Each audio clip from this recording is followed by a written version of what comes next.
Chapter 6. Rob jerked awake. He shook the entire bed. In the total darkness he said, "Sorry, boy." Then he remembered. The sadness hit him like a Mack truck. There were no tears coming, though. He had almost forgotten his dream altogether, but then his fear started to seep back in. He reached over and turned on the light to his empty-feeling apartment. The dark was too much. He'd been a girl in the dream. He wondered what Freud would say about that. She had been in a white nightgown and holding her favorite stuffed unicorn. All of a sudden it started twitching in her hands. The little plush legs were kicking sickly. It opened its mouth and baaed like a sheep. She threw it away from her and it landed somewhere across the room, out of sight. There was no more noise from it. She got out of bed and left the room. Then she was in the hallway. She wanted to get to the room down on the left. She was having trouble getting there. She was walking under water. Finally she was there. She turned the knob and entered. She must have caught it by surprise. It turned its faceless head and looked at her. It was cradling a dead little girl in one muscular arm. The girl's head was lolling back and forth, and there were marks on her neck almost as purple as her killer's skin. It turned and walked through the hole in the wall, but before it got there, it was no longer a little girl in its arms, but it was Rob as a little boy. The boy's eyes opened just as it crossed the threshold to its world, and the wall sealed up behind them, muting the cries that started coming from his much younger self. Rob was breaking out in goosebumps, remembering.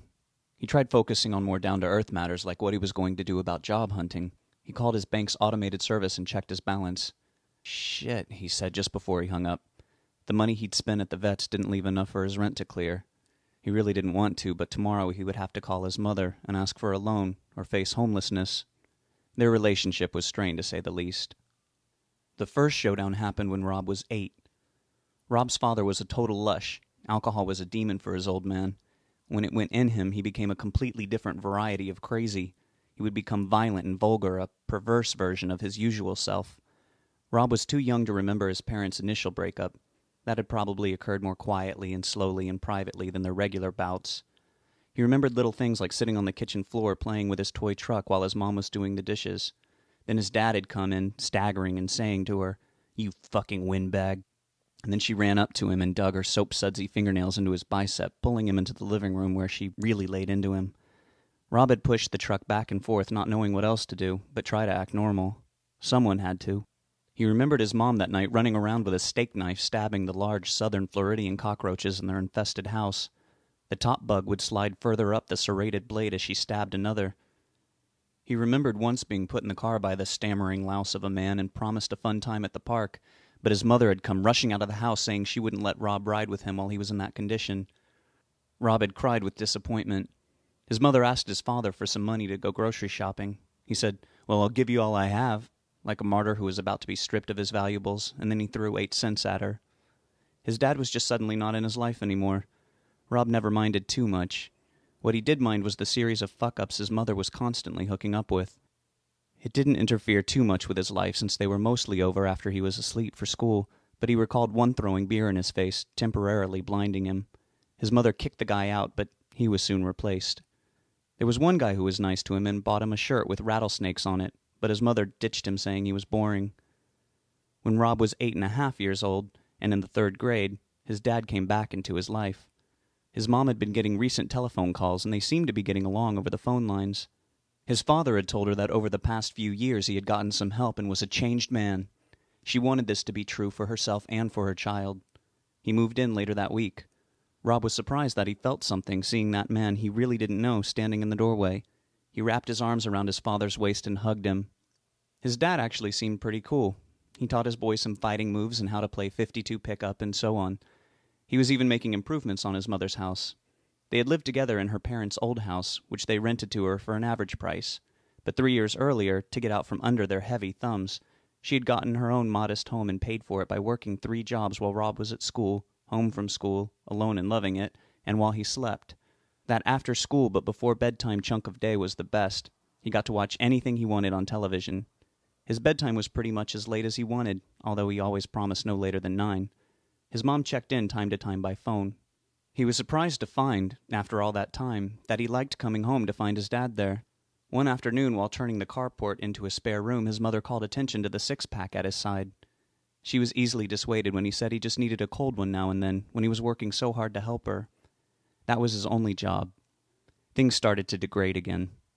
He took Rob to the store to get some paint one day and told Rob to wait in the car. He would be right back. Rob's mother was at home. He later realized that he had been brought along as proof that his father was only out to get into wholesome activities. There was a digital clock on the front of the building. It would flash the time, and then it would flash the temperature. He watched it flash almost 4 hours of time, and the temp went from 92 degrees down to 85 in that time. After he had fidgeted with every button on the dashboard and every piece of litter, his dad got back into the car, reeking of alcohol, and had no paint with him. Rob told his mom, and she was furious. She said it wasn't his fault, and they'd been having major problems again, and that night she was going to ask him to leave. She asked if Rob was okay with that. He nodded with tears in his eyes. That night his mom went to work the night shift as a waitress at the local bar. She planned on her ex-husband being gone by the time she got home, as they had discussed while Rob was not around. Rob was watching sitcom after sitcom when he heard his dad laugh and call him into the kitchen. He went to see what was so funny and was let in on the joke. It turned out his father had replaced all the scotch and whiskey in the house with tea. He was saying that when his mom's new boyfriends came over, they would be in for a surprise. Rob had an idea of where the original inhabitants of those bottles now resided. Rob was later allowed and encouraged to drink 3 peach wine coolers of his own. He thought they were delicious and couldn't understand why he wasn't normally allowed to have those. He had been feeling great. The rest of the night he couldn't fully remember, like it had missing reels. He recalled his dad on the phone negotiating a price for handing his son over to whoever was on the other end of the line. He would occasionally look at Rob and Rob would laugh too, not quite getting the joke, but wanting to play it cool. After he hung up, he turned to Rob and lay his large hands down on his son's shoulders, saying that Rob had no need to worry. He would rob a train or do whatever he had to get him back. Rob laughed at that too, and all of a sudden was really sleepy. He went to bed at 1:30 in the morning and was asleep as soon as he hit the bed. A couple hours later, his dad slammed the door to the room open. Rob's eyes also slammed open, and he had a blinding headache. His dad said he was going to crash with him. His mom wouldn't mess with him if he were in there. He stumbled toward the bed and collapsed on it, nearly crushing Rob. He landed with his head at the foot of the bed and his feet up by his son's face. Rob woke up again at some point with his dad's shin pressing heavily on his throat. He couldn't breathe. He tried to push the leg up, but it weighed too much. If he could have gotten a breath, he would have gagged on the sour stench coming through the sock on the comatose man's foot. Just before Rob blacked out, he was able to turn his head and kick his father in the ribs. The unconscious man jerked and rolled over from the minor impact. Rob rolled over on his side as well. They were back to back, but shoulder blade to tailbone. Rob went right back into deep sleep. At 4 in the morning, his mom came home. She looked into Rob's room and shouted, "What the hell is going on?" Rob woke up. His father didn't. "Rob, get out of here," she said. "Go sleep in my room." Rob went down the hall to her room but stayed in the doorway, listening. He could hear the fast and hard sounds of her smacking him. "Get the fuck up, right now!" "The fuck are you doing?" he slurred thickly. "What the fuck are you doing? You're not even packed. You're drunk shitless with your stinky feet in Rob's face. Get the fuck out!" "Bitch, you bitch." Rob heard a louder smack, and then his mother cried out. She came stumbling out of the room, holding her face. His father came stomping out after her. He backhanded her in the face with his right arm, sending her sprawling into the living room. She screamed from the floor where she lay on her back as he came at her. She rolled over onto her stomach and started crawling for the front door. His father stomped on her back and kept his foot there. Rob came out of the door frame and ran towards them. "Stop it! Stop it!" he was screaming. His father ignored him. "Get out of here, Rob," his mom choked. Then the 6'2" son of a bitch was down on her. He straddled her lower back and pinned her arms to the floor with his knees. Rob ran to the kitchen and grabbed the largest knife from the wooden holder. He heard a thunk sound and his mother grunted. He ran back in with the knife raised over his head. His father had fistfuls of his mom's hair in his hands and was slamming her face into the floor. Without a word, Rob came up from behind him and planted the knife up to the handle in his father's upper left back. The man stood up instantly, without a sound, and flung Rob off him. Rob flew into the closet folding door and slid down to the floor. The whole room was spinning, but he caught a glimpse of angry regret on the man's face.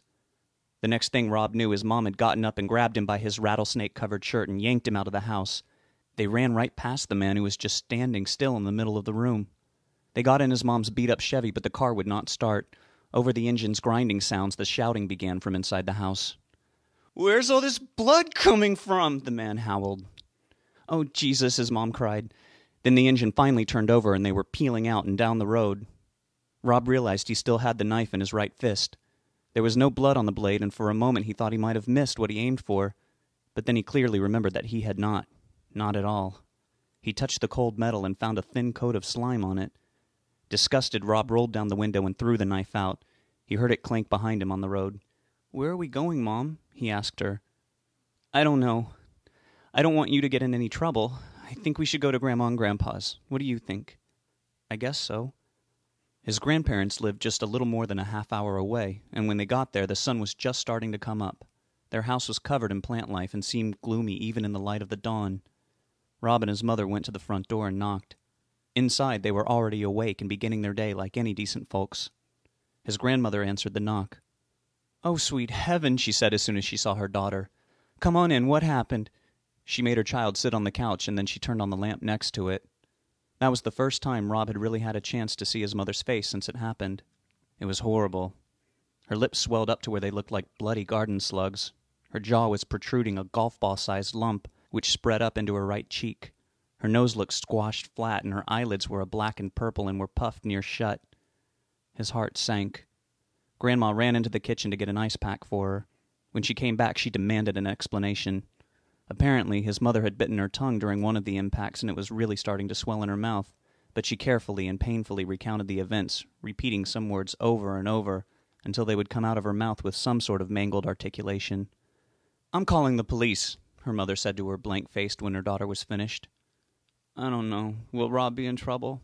She sounded like Elmer Fudd with a cold. "We'll ask them." She went and got her husband, whose face dropped at the sight of his girl. His wife rehashed the story quickly to him and ended it with, "So Rob stabbed him." The police were there soon and took written accounts of the events. They were surprisingly helpful. They wrote Rob's statement for him while he dictated to the officers. They prodded him with the right things to say. Things like, "So you weren't thinking clearly from the alcohol," and "You were afraid for you and your mother's life," etc. They assured his mom that he was actually in no trouble at all, and she should be very proud of how brave he was. His mom, while sobbing, told them she didn't want to press charges and didn't want them to arrest her ex-husband when they got there. They sternly apologized with some aggravation, but informed her that they had to arrest him anyway. It didn't matter, though. He was long gone by the time they arrived. They found the knife in the road. The house seemed to be in order except that it was unlocked. They locked it up behind themselves when they were done investigating. Grandma wanted to take her to the hospital, but she said that she'd rather just go to her own doctor later. There was a long silence. Then Grandma looked at Rob from the corners of her eyes and said, "I hope Rob doesn't think that he did a good thing. Rob," she said as she turned to him, "you must never do anything like that ever again." Rob looked back at her and said, "I promise. Next time I'll kill the fucker." The only sound after that was the ticking of the clock. His grandparents just stood there looking shocked. His mother just stared down at the floor. Rob went with his mother to her doctor's appointment that afternoon. He sat in the waiting room for almost an hour. When his mother re-emerged, her face was wrapped in bandages. He thought, "My mommy's a mummy," but it wasn't funny. "Come on," she said, sounding relatively normal except for a more relaxed and slightly slurred voice. "Let's go home." It was dead quiet when they got there. There were only a few telltale signs that anything had ever been wrong. There was an overturned coffee table and little droplets of blood on the carpet. Nothing terribly overt. His mother took some pills the doctor had given her and went straight to bed. Rob was also drained and wanted to sleep, but not in his room. Since there was no other real sleeping space in the house, the largest piece of furniture in the living room was the love seat, and he hardly felt like sleeping in a mandatory fetal position. He ditched all notions of slumber. Instead, he went into the backyard. "Hey, boy," he said to Max the puppy. They played for a while. Since both Max and Rob were still young and still small in a big old world, they both fit relatively comfortably in the smelly doghouse. Rob actually did nod off. He and his buddy dozed in and out of sleep for the next 5 hours. The next few years were hard at home. Rob's mother dropped right back into the habit of bringing one sleazoid home after another. He figured she was meeting them at the bar where she worked. She'd become a functioning alcoholic. Her attitude towards Rob turned to a general one of resentment. She let him know many times that he was an expense that she could not afford. He was always in trouble fighting at school and just barely making a C average. HRS, which was Florida's Department of Health and Rehabilitative Services, kept butting in trying to nail his mother with neglect since he was home alone so often. He didn't suspect any of the neighbors of calling them in. He suspected that it was his grandmother, who was always insisting that Rob should go to their house after school, but Rob had protested so strongly to his mother and she really didn't seem to care, so he got his way.